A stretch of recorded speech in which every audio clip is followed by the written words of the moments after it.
The 1000 Museum building is located in Miami, Florida, on 1000 Biscayne Boulevard, hence the name.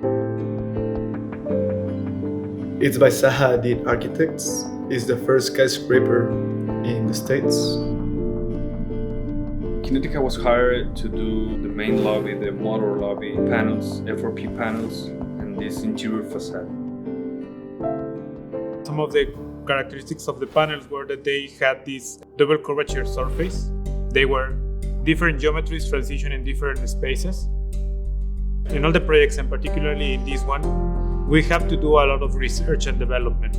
In this case, we had the requirement that the panels had to be fire retardant. They have to be able to maintain the integrity even in a fire. So we tried with different compositions for the panels, with different elements that would allow us to extend the life of the panel even when exposed to direct fire. It's giving the best solution, balancing architectural, regulation, and budget.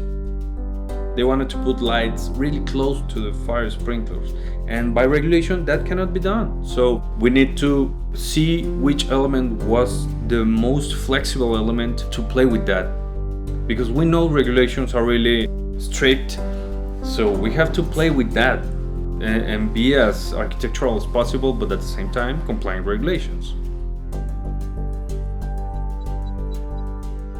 We use a lot of CNC technology. In this case in particular, we have to use the KUKA robot to fabricate all the models, and from those models fabricate the molds.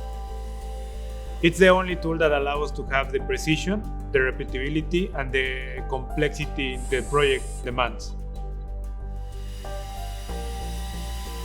We decided not to follow just the 3D model or the shop drawings, but we went to site and scan it, with a 3D scanner. So we had this point cloud of the site as is, and we could move this into a 3D model and then compare our structure with the things that are already on there. So we kind of took a chunk of the building onto the computer so we could analyze it further.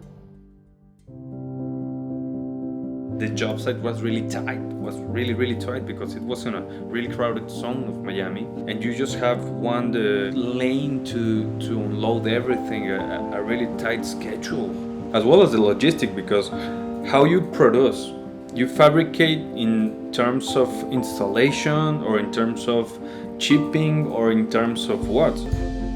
So it's always a balance as well, where you need to fabricate and deliver on the best possible scenario for your final project. In all the systems that we design, we try to integrate adjustment systems so that we can absorb any variation, either due to the site conditions or due to variations in the pieces itself. So we create this Lego style system that can be adjusted and absorb to a certain degree the variations that we find during the installation. I think in order to make a good installation, we need to have good communication skills. You need to have a good attitude. You need to want to make a good project, to deliver a good product. The things we do are things that they always prevail, they always last so many years, they are iconic elements, they are important. We understand those feelings, and we get pride in what we do. If you get to have a team that shares the passion on the projects and have the knowledge on how to do things on the best way of the industry, that's really fulfilling.